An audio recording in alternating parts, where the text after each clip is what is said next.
Muy buenos días, estimados alumnos. Hoy día jueves 14 de mayo. Vamos a continuar con las clases.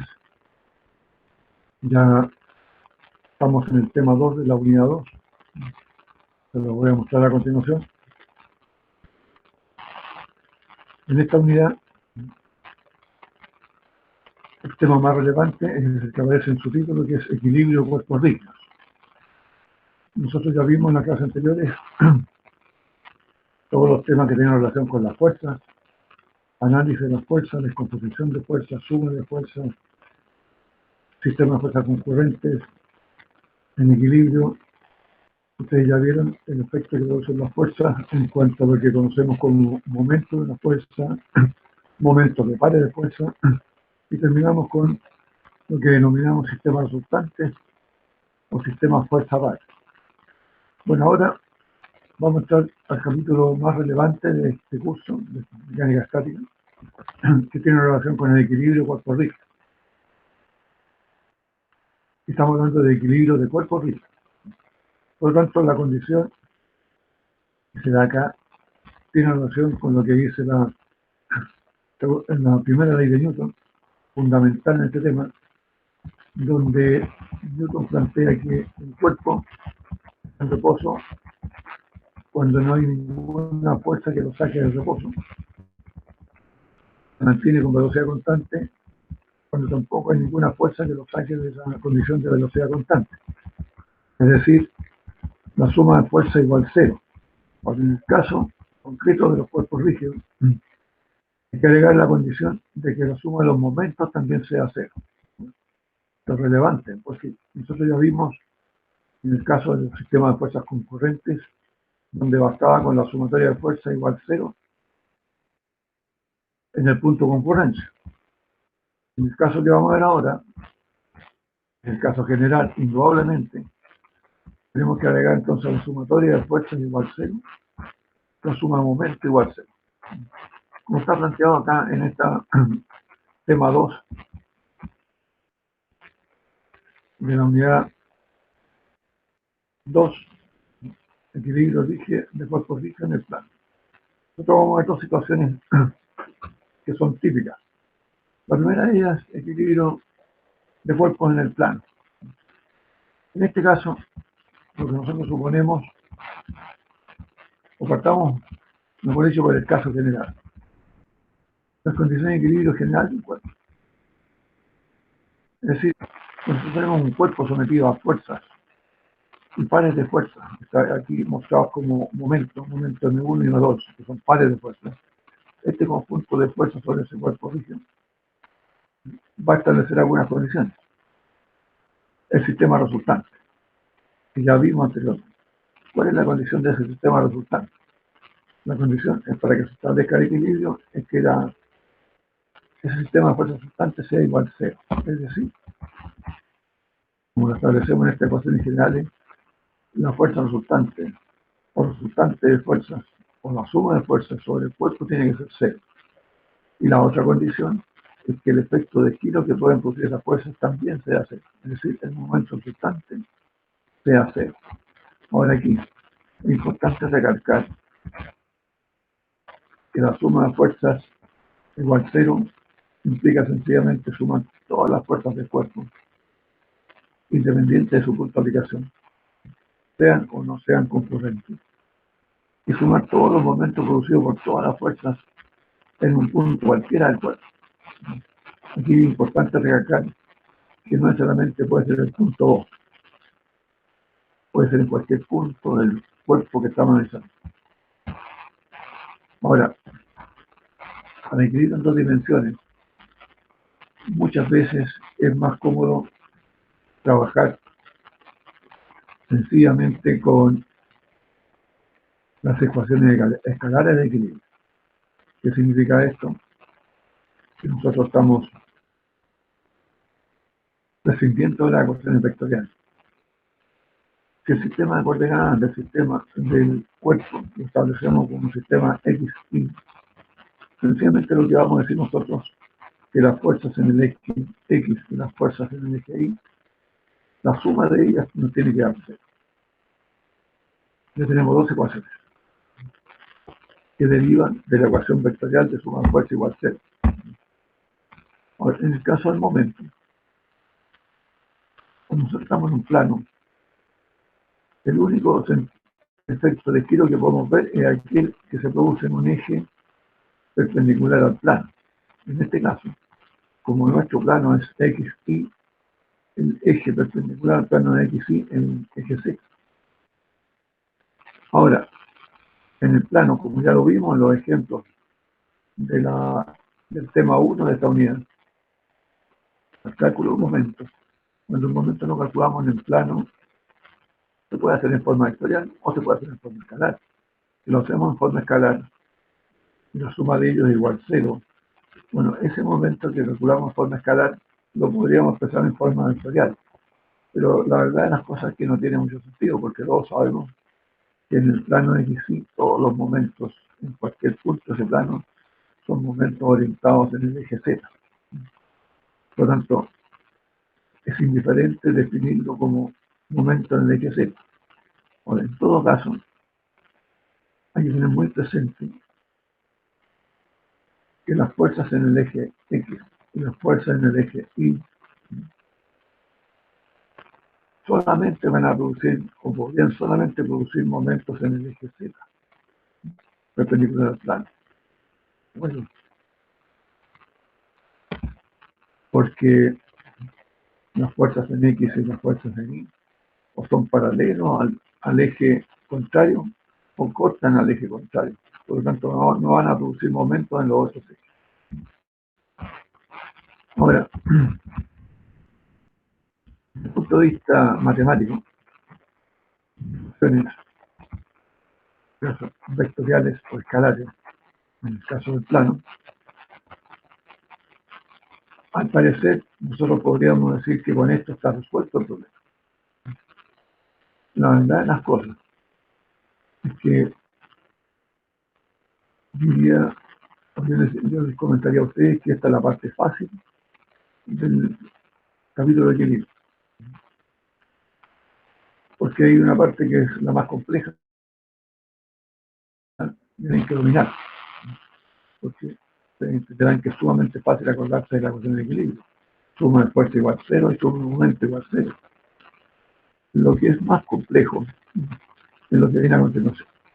Resulta que para poder aplicar estas ecuaciones, ya sean ecuaciones vectoriales o escalares, ustedes requieren de un dibujo, no del dibujo del sistema o del mecanismo o de la estructura que ustedes quieran analizar, sino que un dibujo esquemático del conjunto, pero aislado del resto de los elementos en los cuales se apoya ese conjunto o está unido ese conjunto. Eso se denomina diagrama de cuerpo libre, que es lo que vamos a tratar de explicar a continuación. Y repito, este es el punto más relevante de todo lo que vamos a ver.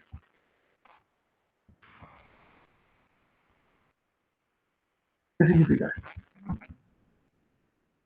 Ahí yo les voy a mostrar una serie de ejemplos.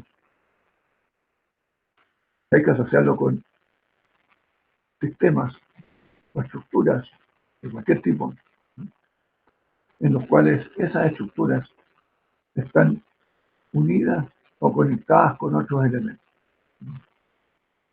Pues nosotros queremos analizar una columna, por ejemplo. Para poder analizar esa columna, tenemos que aislar la columna de los elementos donde está unida esa columna. Por ejemplo, si fuera una columna que está unida sencillamente al piso y tiene fuerzas externas aplicadas, por ejemplo, un pilar, un poste que está enterrado en el suelo, al cual hay conectados unos cables. Indudablemente que esos cables ejercen fuerza sobre ese poste o sobre esa columna, que está fija al piso. Nosotros podemos decir que ese poste o esa columna está en equilibrio. La pregunta es cómo determinamos que está en equilibrio, efectivamente. Porque al final de cuentas a nosotros nos dicen, mire, este cable tira con esta fuerza y este otro cable tira con esta fuerza. La suma de las fuerzas de esos dos cables no necesariamente es cero, puede ser distinta de cero. Entonces la pregunta es, y es la que ustedes van a tener que hacerse. ¿Cómo establezco el equilibrio? Si las fuerzas que yo estoy viendo o que me dan como dato no es igual a cero, y la suma de momentos tampoco es cero. Entonces hay una condición importante de ese poste o de esa columna, que es el dato inicial. Ese poste o esa columna está fijo al piso.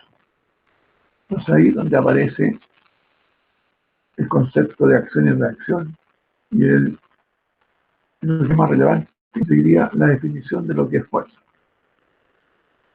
Recordemos que en la primera clase seguramente ustedes vieron una diapositiva donde aparecía el concepto de fuerza.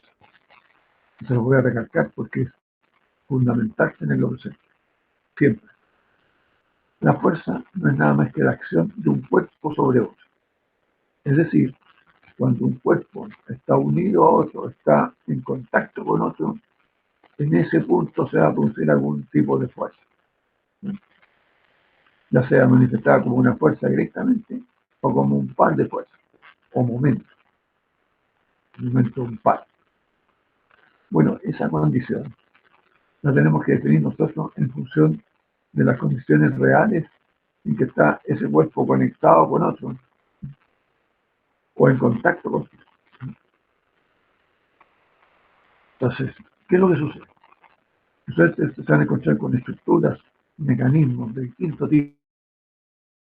tipo, en que los elementos que componen ese conjunto están unidos entre sí. Pero además de estar unidos entre sí, están en contacto con otros elementos que de alguna manera son anexos a ese conjunto. Por ejemplo, yo hablo del poste, yo hablo de los cables que están conectados al poste. Hay un elemento anexo súper importante, en este caso sería la tierra, donde fijamos el poste. Entonces, si nosotros queríamos hacer un diagrama corporal del poste, probablemente lo que podríamos analizar es algo semejante a lo que ustedes ven aquí en la última figura. En la última figura de esta página, y tenemos un elemento que está fijo, en este caso un muro. Pero esto es lo mismo que si yo tengo un poste enterrado en el piso, si lo giramos en 90 grados, exactamente lo mismo. ¿Qué es lo que sucede? Que las fuerzas que están actuando en estos puntos, en el caso de un poste serían cables, ¿no?, de alguna manera van a ejercer alguna acción sobre la tierra o sobre el muro en este caso. Y esto es lo que hay que analizar, porque esto no viene dado como dato.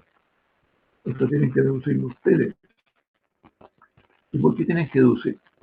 Porque posteriormente, para poder plantear mi ecuación de equilibrio, yo necesito saber lo que sucede en estos puntos, que no están dados como datos. Ustedes solamente les van a indicar, ustedes van a saber o van a visualizar qué tipo de soporte o qué tipo de unión conecta un elemento con otro. Eso es lo único que ustedes van a poder visualizar. Hay una serie de ejemplos. Tenemos un cable que conecta a este elemento.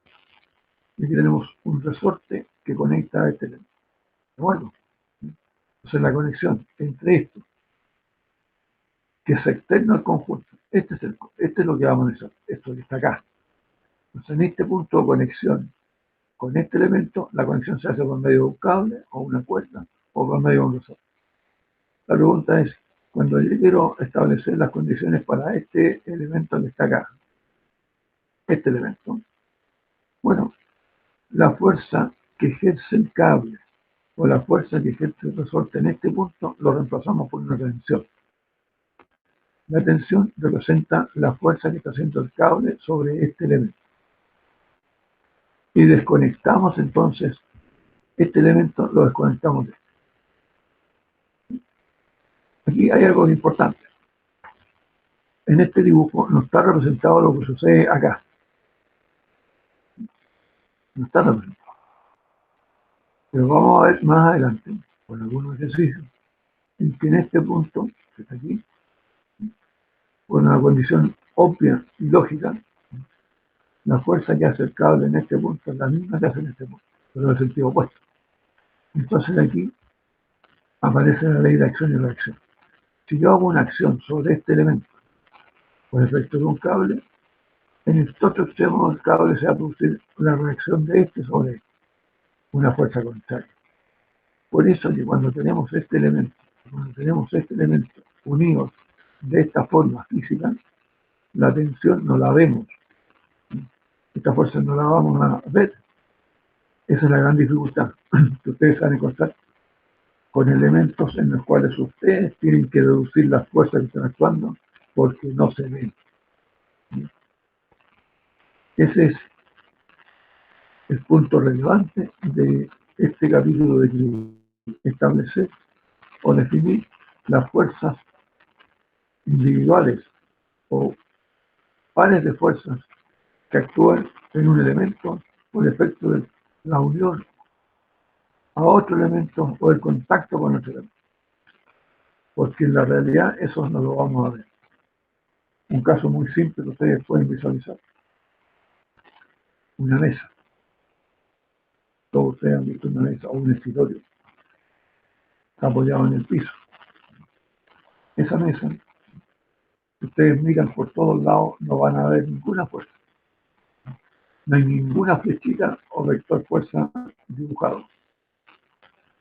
Si a ustedes les dicen, dibujen las fuerzas que actúan sobre la mesa y piensan un poco respecto a la definición de fuerza, que dice que la fuerza es la acción de un cuerpo sobre otro. Entonces ahí aparece la pregunta obvia: ¿cuáles son los cuerpos que están interactuando con esa mesa? Ya sea porque están en contacto directo o indirecto, o ejercen fuerza a distancia en forma indirecta. Bueno, indudablemente que probablemente más de alguno de ustedes me va a decir o van a comentar que la mesa está apoyada en el piso, que está en contacto con nuestro cuerpo, que se llama piso, independiente cuál sea el tipo de piso. Pero la mesa está en contacto con nuestro cuerpo, que es el piso. Y ahí aparece entonces la pregunta: ¿qué hace el piso sobre la mesa? Simplemente es, como lo veo en física, me va a decir, sobre las patas de la mesa actúan fuerzas normales por efecto del contacto de la mesa con el piso. Y ahí surge la pregunta: ¿quién hace esa fuerza normal sobre la mesa? El piso. El piso está haciendo una acción sobre la mesa que se llama fuerza normal. En el segundo dibujo de esta página, ustedes pueden ver el extremo de un elemento, que podría ser la pata de una mesa o la pata de una silla, apoyada en una superficie lisa, sin roce. Entonces la pregunta es: si yo dibujo lo que está acá arriba, que puede ser parte de una pata de una silla, quiero dibujar la fuerza que aparece en este contacto, ustedes lo ven acá. En este contacto tenemos una fuerza normal. ¿Cuál es la particularidad de las fuerzas normales? Que son perpendiculares a la superficie o tangentes a la superficie de contacto. En este caso, como la pata tiene una superficie curva, en el punto de contacto con el piso pasamos una tangente al piso o la línea del piso, que es lo mismo, y la normal es perpendicular a esa línea. Por eso se llama normal. La normalidad implica perpendicularidad a una línea o a una superficie. Aparece la fuerza normal. Entonces, cuando este elemento lo dibujamos aislado del piso, va a aparecer la normal. Pero en el caso, yo les comentaba, de una silla o de una mesa, esta fuerza ustedes nunca la van a ver. No existe. Aparentemente no existe. No se ve. ¿Cuál es la dificultad? Dibujarla. Cuando aislemos este cuerpo, para poder establecer las condiciones de equilibrio del cuerpo, donde esta es una parte de ese cuerpo. El cuerpo es más extenso, obviamente. En el caso de una mesa con 4 patas, indudablemente que ustedes van a encontrar fuerzas normales en cada una de las patas. Si la superficie es lisa, habrá solamente una fuerza normal. Si la superficie es rugosa, va a aparecer una fuerza paralela a la superficie, que será la fuerza roce, en este caso llamada A sub X. Y A sub Y sería la fuerza normal. ¿De acuerdo? Entonces, claro, es importante tener claridad respecto a cuándo una superficie es lisa o cuándo es rugosa. Habitualmente en los problemas de los libros, a ustedes les señalan si las superficies son lisas o son rugosas. Si son rugosas, deberán darles el coeficiente de roce. Si no, ustedes podrían suponer qué tipo de superficie es. En ingeniería, ese es un dato que ustedes tienen que definir. En un problema real, a ustedes no les van a decir si la superficie de contacto de un elemento con otro es lisa o rugosa. Ese es un problema que ustedes tendrán que definir en base a la experiencia, en base a criterios. Ustedes pueden percibir cuando las superficies son muy lisas o son lisas o cuando son rugosas. Porque indudablemente si la superficie es relativamente lisa, no vale la pena complicarse con las fuerzas de roce, porque van a ser muy pequeñas. Ahora, si el roce es importante, indudablemente que va a influir mucho en el problema, porque las fuerzas de roce van a ser importantes. Y en algunos casos es sumamente importante que exista roce. Por eso entonces que esto depende de las condiciones reales de la situación que ustedes están planteando. Pero ustedes tienen algo que es súper fácil, es muy cómodo. En los libros viene indicado si la superficie es lisa o si es rugosa. Y si es rugosa, ustedes les van a indicar cuál es el coeficiente rosa. Bueno, bien. Entonces, cada elemento, ya sea a través de una unión o a través del contacto, genera fuerzas con otro cuerpo en contacto. O cuerpos que están en unión. Como yo les comentaba, el caso de un poste unido al piso, o el caso de una viga unida a un muro, o unida a una columna, donde la unión es rígida. Ese caso, en el punto unión de estos dos elementos, una columna con una viga y hormigón armado, se van a producir fuerzas, que ustedes no las ven, pero ustedes tienen que reducirlas para poder establecer las condiciones de equilibrio, ya sea de la viga o de la columna. Y esa es la parte compleja. ¿Y por qué hay que establecer esas fuerzas que no se ven? Porque es la única forma de plantear las ecuaciones de equilibrio que yo les mostré anteriormente. No existe otra forma para poder establecer realmente las condiciones de equilibrio de cualquier elemento individual o de un conjunto. Por lo tanto, esto es válido para elementos individuales como para el conjunto. Incluso más aún, más adelante vamos a ver que también es válido para una parte de un cuerpo, porque vamos a hacer análisis de cuerpos en su interior, que pasan una vida en cada punto de ellos interiormente, y que si indudablemente la viga está en equilibrio, todos los trozos de la viga, ya sean grandes o pequeños, van a seguir estando en equilibrio, porque el conjunto completo está en equilibrio. Pero eso lo vamos a ver en un capítulo más adelante. Aquí aparece otro elemento muy común que se llama soporte de pasador. Este soporte de pasador es una especie de oreja que tiene un agujero donde ahí se coloca una especie, un elemento cilíndrico que podría ser un tornillo o podría ser un elemento liso que pasa por ese agujero y permite unir la otra pieza con esa, porque la otra pieza también tiene un agujero como ustedes lo ven aquí. Y eso permite unir esto con esto a través de un elemento que se llama pasador, con una posibilidad importante, que este elemento pueda girar alrededor de esto. Ahora, ¿cuánto puede girar? Da lo mismo, que sean 1 grado o 180 grados o 860 grados. La alternativa es que esto efectivamente pueda girar respecto a este punto. Independiente, repito, y cuánto sea el ángulo que pueda girar. Lo importante es que efectivamente tenga la posibilidad de girar. Significa entonces que el pasador está levemente suelto dentro del agujero. Dicho de otra manera, que el diámetro del pasador o cilindro que se coloca aquí en este agujero tiene un diámetro levemente inferior al diámetro del agujero. Un poquito más pequeño el pasador que el agujero. Y eso permite entonces que este elemento de alguna manera pueda girar. Bueno, en este tipo de apoyo, que sean apoyo pasador, soporte o descanso, que son nombres que ustedes pueden encontrar, dependiendo del traductor, del libro, de la procedencia del libro, se usan distintos nombres para este mismo tipo de elementos. En este caso, soporte pasado.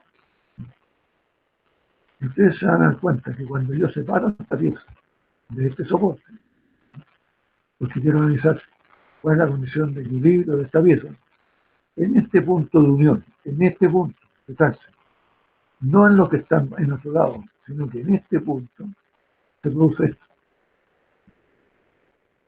En este caso, dos fuerzas, una en el eje X y otra en el eje Y. Aquí las dos se han dibujado en sentidos positivos. La verdad es que podrían dibujarse en cualquier sentido, porque de antemano no sabemos en qué dirección van a ser estas fuerzas. Ahora, estas fuerzas, ¿qué representan? La acción del soporte sobre esta pieza. La acción del soporte sobre la pieza. ¿Qué hace el soporte sobre la pieza para que esta pieza se mantenga en equilibrio? De otra manera, estaríamos hipotéticamente diciendo que el soporte hace dos fuerzas sobre esta pieza. Una en dirección del eje X y una en dirección del eje Y. Pero como este elemento, los dos elementos, en este caso, no se mueven y están en equilibrio, obviamente, si ustedes dibujasen el soporte por separado, independiente de este elemento, en el soporte encontraríamos la reacción que generan estas dos fuerzas aplicadas sobre esta pieza, sobre el soporte. Es decir, aquí, acción, reacción. Acción de esto sobre esta pieza y la reacción de esta pieza sobre esta. Y por eso, repito y reitero, que cuando los elementos están dibujados de esta forma, están unidos, que es lo que ustedes van a ver en la realidad, cuerpos unidos, ¿no?, o conectados entre sí, estas fuerzas lamentablemente no se ven. Y solo se ven cuando yo separo este elemento de este. Fíjense lo que dije. Separo este elemento de este. ¿Sí? Esto no se puede dibujar cuando los elementos están juntos. ¿Por qué hago esta observación? Porque yo me he encontrado con apuntes, con soluciones de problemas donde estas fuerzas están dibujadas aquí. Eso no se puede hacer, porque esto está representando la acción de esto sobre eso. Para que eso fuera cierto, si ustedes quieren dibujar esto, se van a encontrar con una sorpresa. Tendrían que dibujar las reacciones de esto. Es decir, en este dibujo aparecerían no dos fuerzas, aparecerían cuatro. Dos fuerzas verticales iguales y opuestas, y dos fuerzas horizontales iguales y opuestas, que obviamente se anulan mutuamente y da cero. Y esa es la lógica. En esta unión ustedes no ven ninguna fuerza porque la unión está en equilibrio, la suma de fuerzas en este punto con respecto a la acción y reacción en este punto da cero. ¿De acuerdo? El que sufre las consecuencias de esas dos fuerzas aplicadas de esto por esto y esto sobre eso es el pasador que está allá. Es el pasador que está estresado porque tiene que soportar a las dos piezas. Pero por el momento no vamos a analizar el pasador.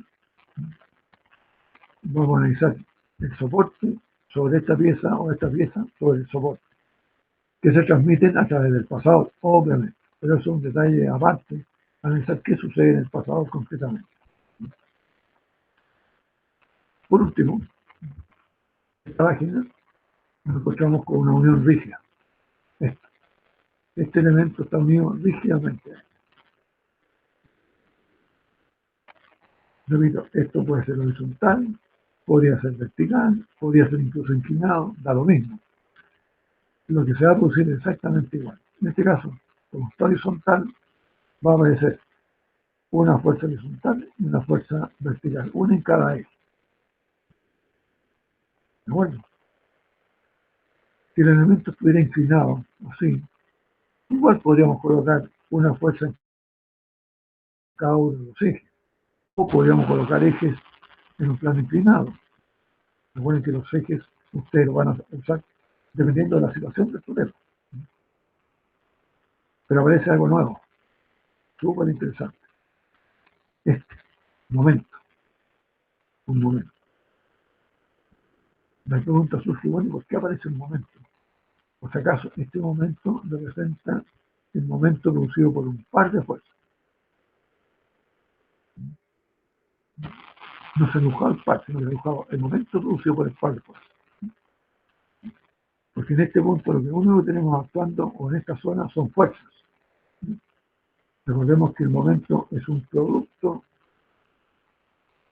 producido por una fuerza, es un elemento que va a ser producido por fuerza, necesariamente. Es el resultado de fuerzas aplicadas, el momento. Y por tanto, si nosotros aquí vemos un momento, tenemos que entender que es momento producido por fuerza. Y lo único que produce fuerza, momento, donde la suma de fuerzas da cero, son los momentos de las pares. Un par de fuerzas cuya suma de fuerzas vale cero, produce un giro. Recordemos entonces que el momento es un par, con dos fuerzas iguales y opuestas, paralelas entre sí, de iguales direcciones, que producen un momento. Y ustedes pueden ver que la suma de fuerzas del par es cero. Entonces tenemos dos fuerzas cuya suma da cero, y el efecto que estamos dibujando aquí es el efecto de giro producido por ese par. Este momento. Bien, me voy a aprovechar de este dibujo para explicarles que para establecer estas fuerzas que aparecen en los puntos de unión de contacto de un elemento o de un sistema con otro, hay dos criterios o dos formas de enfrentar el problema. Uno es a través de aprenderse de memoria lo que ustedes ven aquí, estos pocos casos, estos 5 casos, porque indudablemente hay más, ¿no? Más de 5 casos. Pero ustedes aprenden de memoria estos 5 casos, por lo menos sabrían qué hacer cuando aparezcan estos 5 casos. Este criterio, a mi gusto, o en mi opinión, es más genérico y más relevante para un ingeniero, que puede establecer condiciones para cualquier caso, no solamente para los que están dibujados aquí. Este criterio se llama criterio de restricciones al movimiento. ¿Qué dice ese criterio? Que cuando un cuerpo o que un elemento respecto a otro está restringido a moverse, van a aparecer fuerzas que restringen ese movimiento, o que impiden el movimiento. Desde ese punto de vista, o bajo esa condición, podemos analizar desde el caso inferior, del último caso, desde este caso, a cualquiera de los que está hacia atrás. Veamos qué pasa acá. Yo diría que el caso más complejo en el plano, este es el caso más difícil en el plano. Pero a su vez, aparentemente es el caso más fácil. ¿Por qué? Porque cuando analizamos esto, que dice un soporte empotrado o soporte fijo, esto es una unión fija, absolutamente fija. Esa es la idea, es lo que queremos lograr nosotros a través de nuestro diseño. Que la unión de esta pieza con esa, o de este elemento con este, sea absolutamente fijo, inmóvil. Aquí no hay ni una posibilidad de que esto respecto a esto se puedan mover. A lo mejor el conjunto completo podría moverse. Eso no es problema. Lo que me interesa es que esto respecto a esto no se pueda mover de ninguna manera. Entonces, en el caso de la restricción al movimiento, se los comento porque creo que es lo que ustedes debieran usar, criterios de restricciones. Dicen así, o ustedes hacen las preguntas y se van a dar cuenta que es sumamente elemental. La primera pregunta que uno puede hacer, si establecemos un sistema de ejes X, por ejemplo, este que está acá. Primera pregunta, este elemento respecto a este muro, ¿se puede mover libremente en el eje X? ¿Cuál sería la respuesta? Bueno, aparentemente hay dos respuestas, que se puede mover y no se puede mover. La pregunta, ¿cuál de las dos respuestas es la correcta? Obviamente que si yo quiero que esta unión sea fija, sea rígida, la respuesta sería que esto respecto a esto no debiera moverse en el eje X para que sea una unión fija. Bueno, y si no se puede mover en el eje X, ¿qué va a aparecer en esta pieza? Una fuerza en el eje X, llamada A sub X. Esta fuerza A sub X es la que hace este elemento sobre esto para que esto no se mueva respecto a esto. ¿Entiendes? La fuerza A sub X, en este caso el muro, para impedir que esta pieza se desplace en el eje X. ¿Entiendes la idea?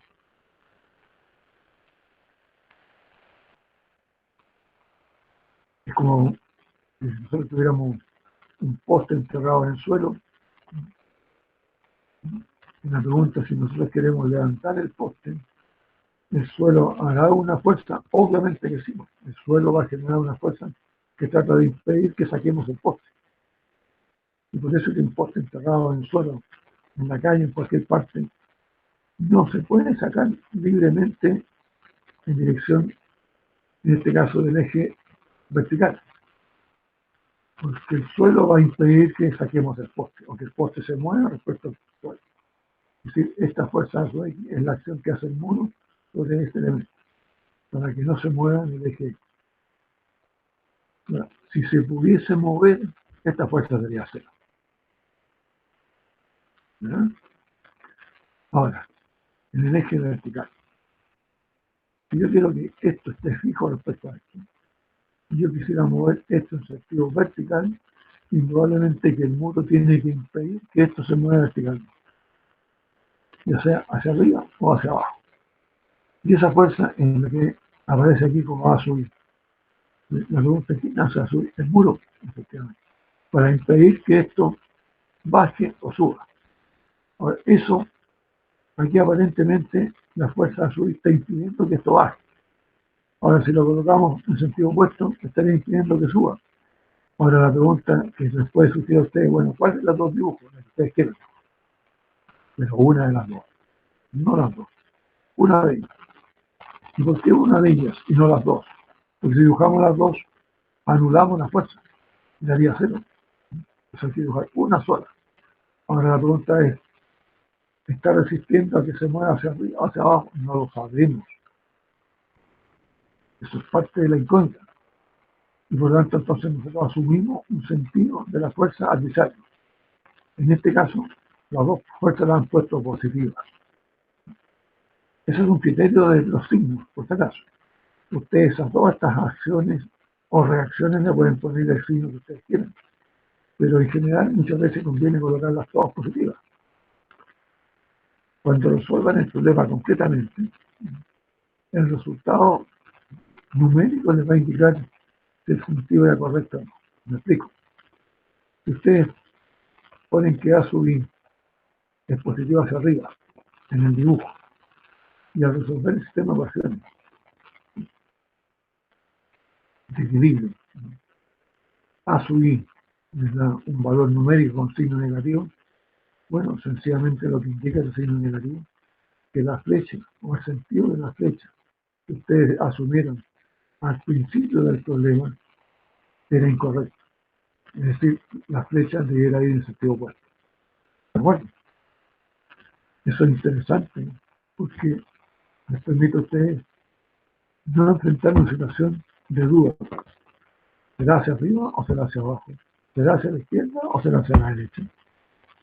No, ustedes no tengan ninguna duda, pongan en el sentido que ustedes quieran. el resultado les va a decir si estaba correcto o incorrecto. Y lógicamente que una vez que tenemos el resultado concreto, ustedes podrían hacer un nuevo dibujo con las fuerzas en sentido correcto. ¿De acuerdo? Ahora, aquí aparece el momento, MA. Como les decía, este es un momento de impacto. ¿Por qué aparece este momento? Porque la fuerza a su X, en el eje X, lo que está impidiendo es un movimiento lineal en el eje X. ¿Me escucharon? Las fuerzas impiden movimientos lineales. La fuerza a su X impide un movimiento lineal en el eje X. La fuerza a su Y impide un movimiento lineal de esta pieza o de este elemento en el eje Y. Y la pregunta obvia que surge, bueno, ¿y este elemento podrá rotar? Respecto al punto A, nos vamos aquí a la situación real, y si nosotros sabemos que está unido rígidamente, como el caso de un poste en el suelo, la pregunta es, ¿el poste puede rotar en torno a la base del poste respecto al piso? La lógica me dice que la idea es que el poste no gire, porque si no se va a caer. Entonces alguien está impidiendo que gire. Y sabemos que el giro está asociado a un momento, ¿de acuerdo? ¿No? Entonces, si nos dicen, miren, el poste respecto a esta unión o esta viga respecto a la muralla no puede girar en este punto, ¿quién impide que gire la muralla? Si la muralla está ejerciendo un giro,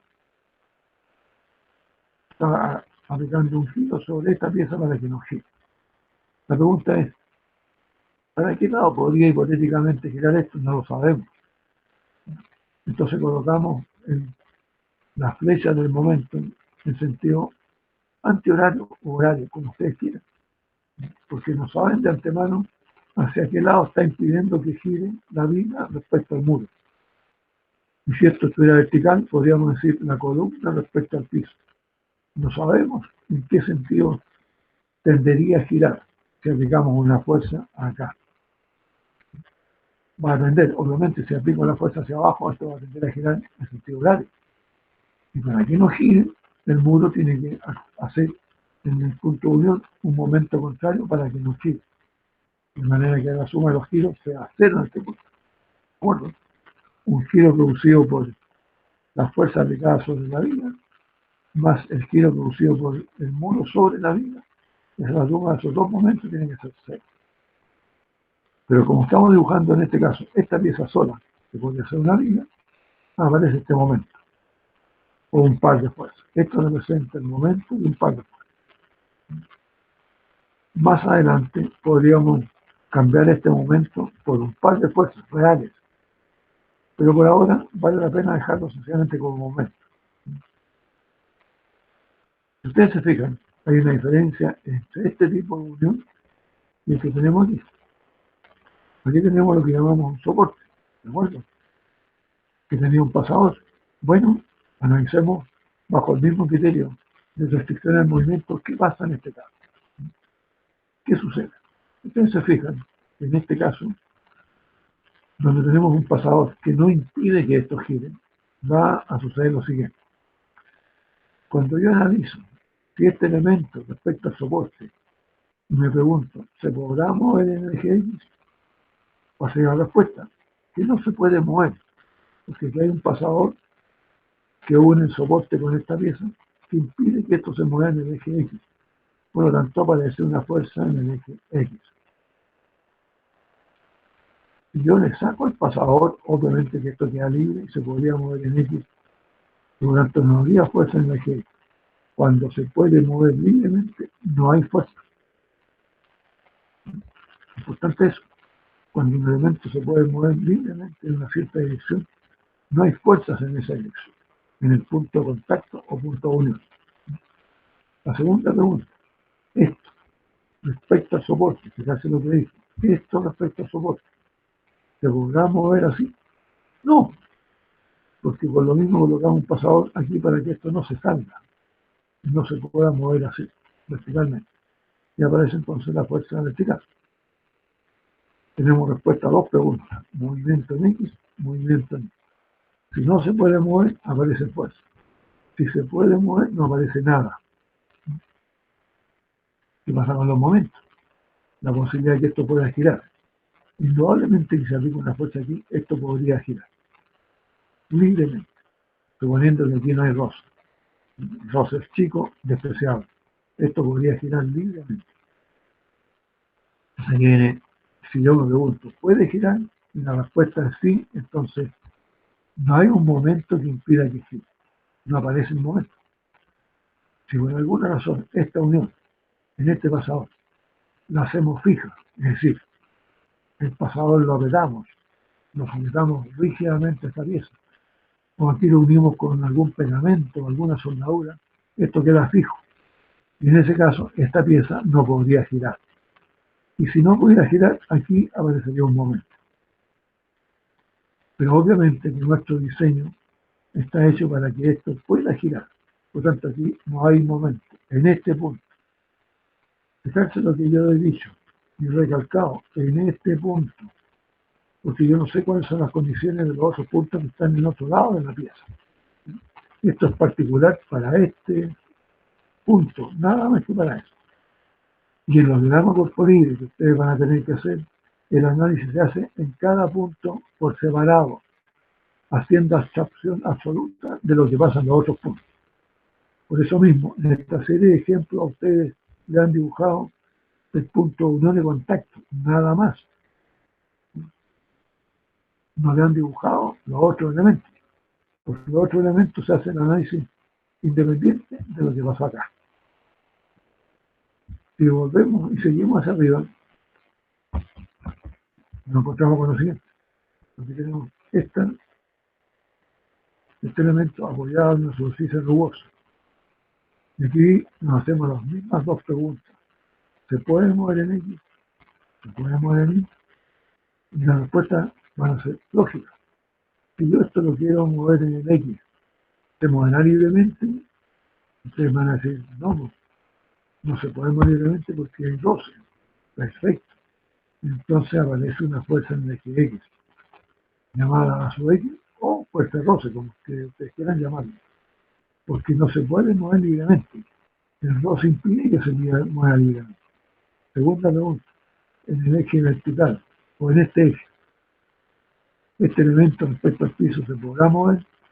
Claro, se podría mover hacia arriba, pero hacia abajo no se puede mover, obviamente, porque el piso va a impedir que se mueva hacia abajo. El piso hace una fuerza hacia arriba para que esto no se mueva hacia abajo. Y es lo que tenemos aquí como va a subir, esto pasa a ser la normal. Aquí les recomiendo que analicen este mismo caso, pero con esta superficie inclinada o esta superficie vertical. El resultado va a ser el mismo. Lo que van a cambiar son los ejes o son el nombre de las fuerzas. El resultado les aseguro que va a ser exactamente igual. Para hacerlo más fácil, si ustedes dibujan esto en una hoja blanca, tienen la hoja blanca a cualquier posición y el problema sigue siendo el mismo, la solución sigue siendo la misma, esta. Porque si yo giro esto, bueno, es lo mismo que gire esto. Bueno, pues aquí no tienen que hacerse problema si esto está inclinado. La solución es exactamente igual. La normal siempre va a ser perpendicular a esta superficie y la fuerza roce siempre va a ser paralela a esta superficie. Por tanto, si están verticales, la superficie vertical, la normal va a ser horizontal y la fuerza roce vertical. Pero sigue siendo esto mismo. Lo mismo sucede acá, en este caso.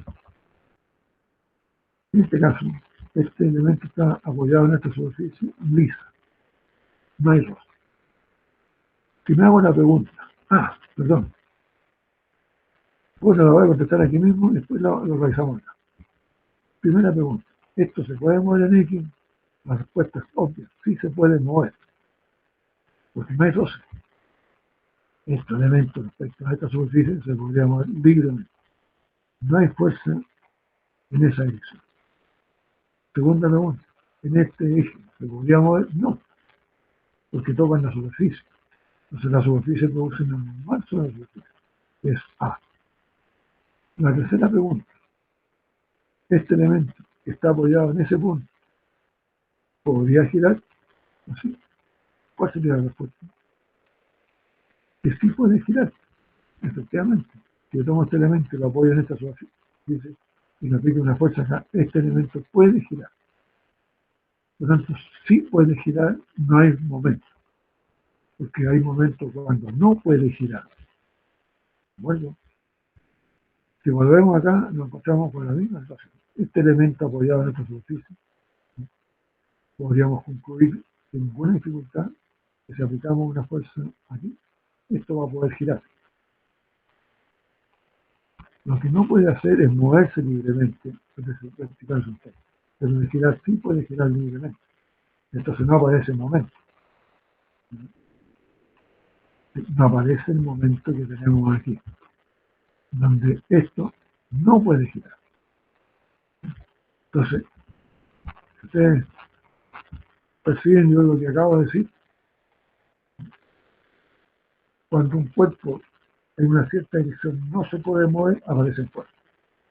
Cuando se puede mover libremente, no aparece ninguna fuerza. En ese eje. Bueno, si tengo otro eje, por ejemplo, un eje vertical, yo me pregunto, ¿se puede mover verticalmente? Si no se puede mover verticalmente, ya sea hacia arriba o hacia abajo, aparece una fuerza.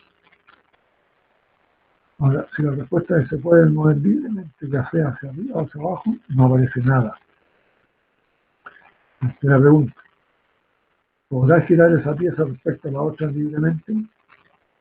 La respuesta es sí, puede girar libremente, no hay momento.